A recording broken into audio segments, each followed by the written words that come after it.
The Ningo Traditional Council have replied the Igbo King. What are they saying? They said the lands that are in the Ningo Pram area belongs to 5 families. But the king said that he has bought a land. Igbo. But I'm creating Igbo Village, which has never happened in the history of the world among the Igbos in the world. As I'm talking to you, I've acquired 50 acres of land, that is 250 plus of land along the Flower Road, that is at Old Ningo area. Along that road, it's right on the road. I acquired 250 plus of land. My reason of acquiring this land is to build Igbo Village in Ghana. And it's along the way was going to Soka Conflict, which is true. But they are saying currently that the family, the lands around the Ningo only belongs to 5 families. They have asked Amma say I didn't sell land. Kofi say I didn't sell land. Ajwa say I didn't sell land. All the 5 clans says they have not sold any land to any Igbo King. The press conference is to make sure that anyone out there should know that we are not welcoming such kingdom to Ningo Enclave. And that is the main reason for the press conference, because nobody in Ghana can welcome such kingdom. And there is no way any kingdom should be established on our land while we have our kingdom. But as we speak, the communications head of the Igbo Kingdom in Ghana, the Exposé, is stating that in the year 2013, when Crystal TV had interviewed the king, that was when they granted that interview and has actually announced their plans of establishing the Igbo Kingdom in Ghana. And addition to that, he also said that in the year 2014, that plan of building the Igbo Kingdom have actually been cancelled. It has been cancelled due to land ownership litigation issues and the land title issues. So they have actually cancelled and put a hold to that plan.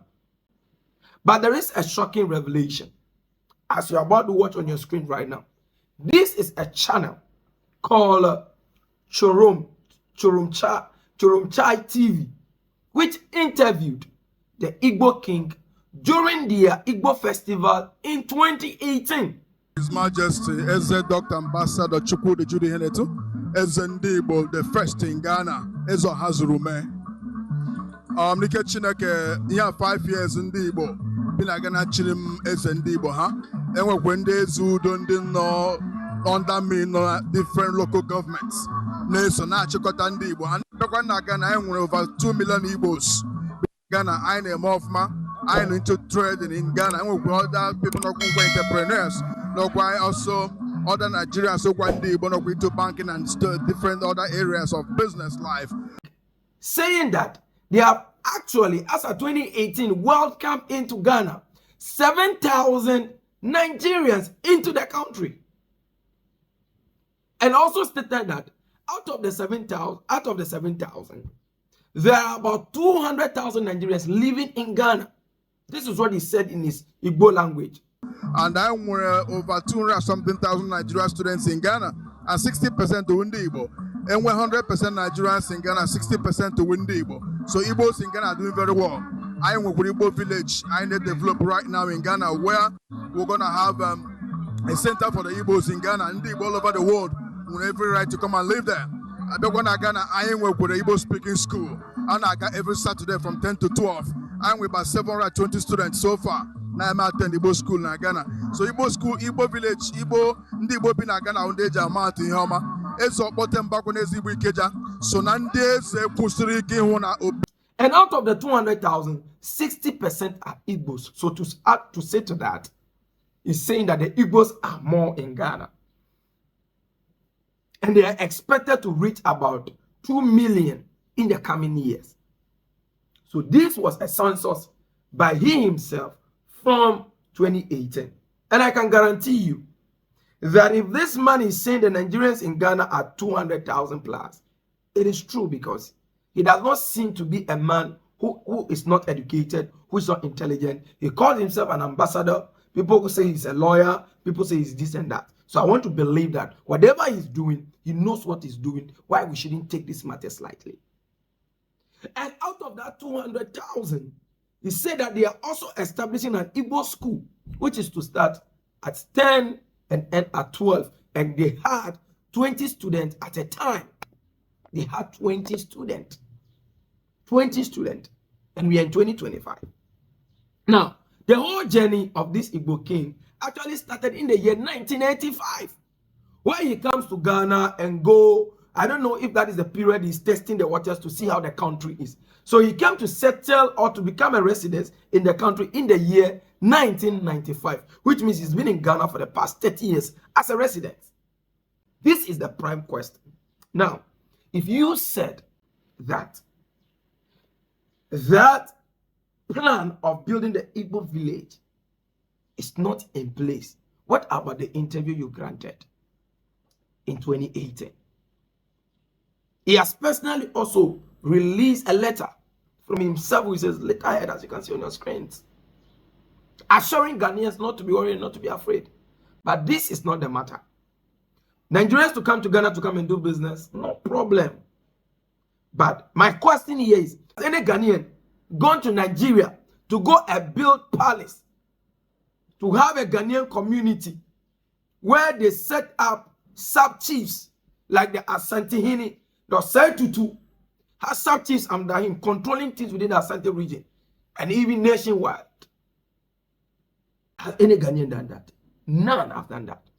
So why do you think it's important that we welcome you in as a guest and you come to disrespect the house? And you think it is okay that Ghanaians are kind, they are good people. Hey, we are also horrors. Don't try us. So we are calling on the right authorities, the Council of Chiefs, state houses, the president, Minister of Foreign Affairs. They should rise up now, because this matter ain't now also. But I want to say, by my personal opinion, that it could also be that because he's married to a Ghanaian, they can decide to do it in a different style. So why can't Ghana as a country have a proper border check in the custom controls, the various borders that lead foreigners into this country, to have a legitimate and a valid reason of entering the country to avoid all these things? Because as we are talking, the level of crime that is being recorded so far in the country by some Nigerians, not all are bad. Some Nigerians are good, even the Igbos too, they're hardworking, intelligent, yes. But some of them, the level of cyber crime, human killing, prostitution and things that they are doing, most of the time when you find it's them. It's not a good historical platform to want to build confidence on, to say that we want to allow them to have their own isolated community. It isn't going to help. It's not the best. And so as soon as possible, they should start doing something about them. Let the various border control agencies be doing a proper check. When they are coming, they should have a legitimate and a valid reason for coming, like other countries do to us as well whenever we are traveling, because of security and for a calm of crime in the system. When you check the whole world right now, where Nigeria is placed in terms of cyber crime, you can see it's crazy. Among the top 10. It's not a good image. So I think as Africans, as one people, we should come together to fight out the bad ones that are destroying the good state. I will bring you many more updates as it unfolds. I sign out.